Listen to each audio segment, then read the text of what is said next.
Okay, so what I would like you to do now is go and play with this input file.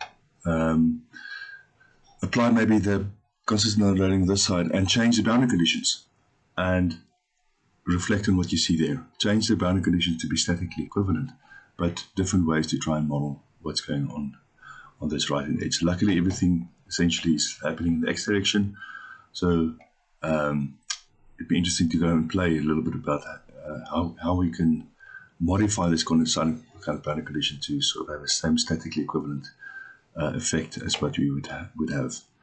And then this sort of roller and pin joint boundary condition.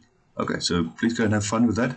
Also go and change the height. It's easy to open up the input file to change the height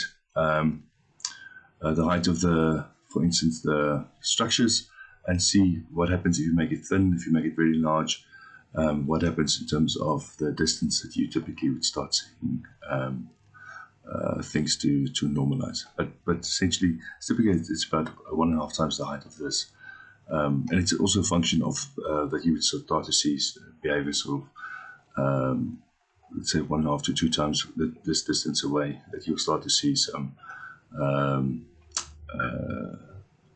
fairly unaffected kind of response. But it's also a function of the type of element that we use. So it's not just as simple as this or that, but it's good to create an intuition and a gut feel so that you can, when you get to a point where you want to apply it, you can apply these modeling decisions. But it's essentially what this allows you to do. Okay, so I hope you have fun and that you understand the real importance and implication of standard Dunn's principle, which is most probably one of the most important modeling concepts in the whole textbook. Okay, good.